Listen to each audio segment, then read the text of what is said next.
Thank you mga kaibon, maraming salamat po. Welcome back sa YouTube channel natin. Kumusta po kayong lahat?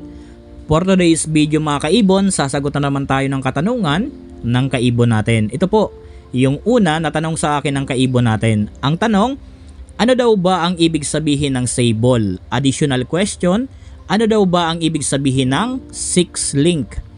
Mga kaibon, disclaimer lang, ang isi-share ko dito ay base lamang ito sa kaalaman ko at karanasan ko sa pag-aalaga ng mga ibon. Sa tanong, kung ano ba ang ibig sabihin ng sable? Mga kaibon, ang sable po, makikita po natin yan sa kulay ng isang ibon. Halimbawa po, kagaya po ng green opaline. Kung mapapansin po ninyo, ang kulay ng green opaline, yung ulo po niya, kulay orange. Kapag po sobrang diin ng pagiging orange ng ulo, tapos mahaba po yung orange niya hanggang dibdib, ang tawag po dyan long bib. Kapag po long bib tapos sobrang diin ng kulay, akala mo mapula na yung pagiging orange niya, yan na po ang tinatawag na sable. Sa mga green series, merong sable sa pastel, kagaya ng green pastel.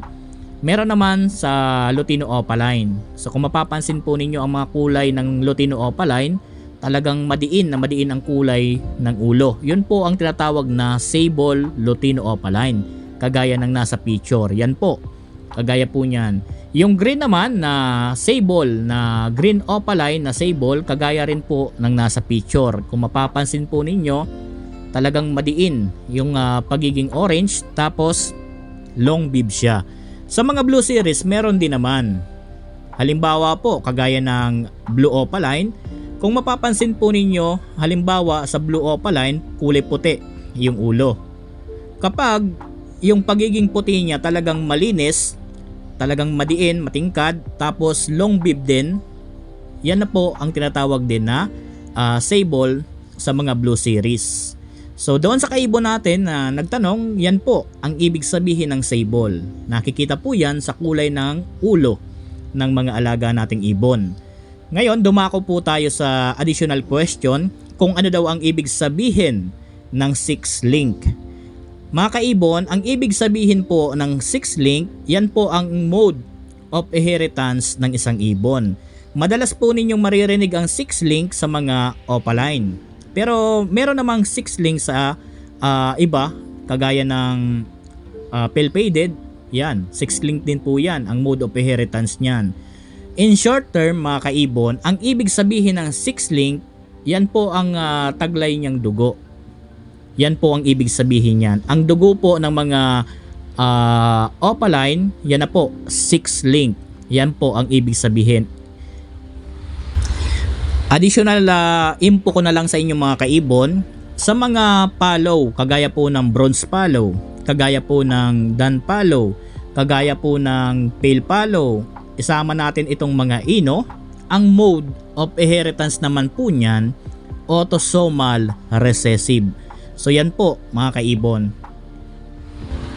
Doon sa kaibon natin na nagtanong, sana po nasagot ko ng maayos ang katanungan po ninyo.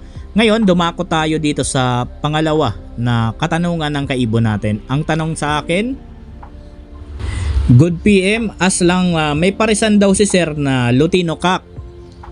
At ang kapares, olive green, opaline, split ino na hen. Ngayon, nag-anak daw po ng kremino. Ang tanong ni sir sa atin, posible daw ba ang ganon? Mga kaibon, siguro yung parisan ni sir, hindi siguro na-i-declare kung nabili lang niya. Baka hindi na-i-declare ng sealer na yung parisan niya parehong merong dugong parblu. Kaya po nagkaroon po ng anak na kremino. Kaya doon sa kaibon natin na nagtanong, posible po na merong dugong parblu, pareho ang breeder po ninyo. Kaya po nag-anak po sila ng kremino. Alam nyo kasi mga kaibon, kapag hindi talaga minsan na-i-declare, hindi natin masasabi. Nalalaman na lang natin kapag nagkaroon na po ng inakay. Kasi po, yung pagiging split, hindi naman po yun nakikita sa personal na appearance ng isang ibon. Kagaya po ng split parblu, kagaya sa dito sa Lutino niya, talagang hirap natin makita kung talagang merong naka-split sa kanya na par blue, dahil po hindi natin makikita sa personal na appearance ng isang ibon kung meron bang naka-split dyan. Pero na lang kagaya lang sa mga green series. Itong olive green, medyo hirap din itong makitaan na meron siyang naka-split sa kanya na blue series, dahil po talagang madiin ang kulay ng isang olive green. Pero kung mga normal kagaya ng green lang, makikita pa natin minsan yan sa mga pakpak. Meron pala tandaan na sila ay naka-split sa blue series na kulay.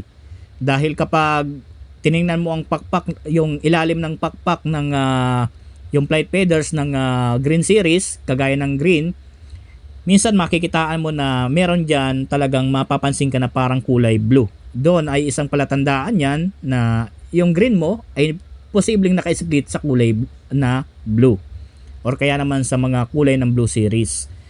Pero dito, dahil medyo hirap, talagang nagtaka siguro si sir dahil naglabas ng Cremino. Yan po sir na parisan po ninyo ay naka-split po yan pareho sa par blue, kaya po nagkaroon kayo ng inakay na painakay na Cremino. So yun po ang pangalawang tanong sa atin. Pangatlong tanong sa akin ng kaibon natin. Hi sir, pag green, split opa, split dan na kak, tapos ang kapares niya Lutino na hen, lalabas po ba ito ng visual na opa dan palo? Mga kaibon, kagaya ng binanggit ko kanina, yung dan palo, ang mode of inheritance po niyan, autosomal recessive. Ito naman ang mga ino, ganon din po yan. Ang mode of inheritance po niyan, autosomal recessive. Ngunit, kahit pareho sila ng mode of inheritance, kapag pinagbangga po natin yan, magkaiba po, hindi magkatugma ang dugo ng dalawa. Kinakailangan, kung halimbawa dan palo, kinakailangan ipares po natin yan sa meron din na dugong dan palo. Kung ino naman, dapat ipares po natin yan sa meron din dugong ino para makapagpalabas ng visual. Sa ganitong klase ng parisan, split opa, split dan na kak, ang kapares Lutino na hen, hindi po ito maglalabas ng visual dan palo. Ang magiging ID po ng anak ng ganitong klase ng parisan, pwede po ito maglabas ng visual opaline, split ino, possible split dan na hen. Pwede rin po ito maglabas ng normal hen, possible normal hen, split ino, possible dan palo. Kapag nagkak naman, possible split opa, split ino, possible split dan. Doon sa anak na kak, kinakailangan doon test breed para malaman natin kung meron talagang karga or nakargahan ba ng pagiging split opa ng tatay yung mga anak na kak, lalong lalo na kapag hindi pa naglalabas ng visual na opaline na hen. So yan lang po ang magiging ID ng ganitong klase ng parisan. Hindi po ito maglalabas ng visual opa dan palo. Once again, ulitin ko, ang magiging anak po nito, pwede po ito maglabas ng visual opaline na hen, split ino, possible split dan. Pwede rin po ito mag-anak ng normal hen, split ino, possible split dan. At maglalabas din po ito ng kak.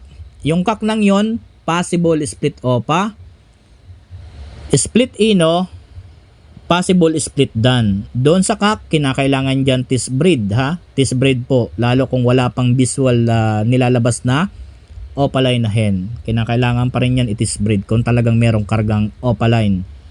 Or kaya naman kung talagang nakargahan ng pagiging split opa ng tatay. Pero kung meron nang nilabas na visual, automatic para sa akin merong karga na yan. Pero kung wala pang nilalabas na visual, test breed muna. So hanggang dito lang yung video muna natin. Doon sa mga kaibon natin na nagtanong, maraming salamat po. Sana po nasagot ko ng maayos ang mga katanungan po ninyo. Hanggang dito muna tayo. Maraming salamat. Happy birthday sa ating lahat. God bless po sa ating lahat mga kaibon.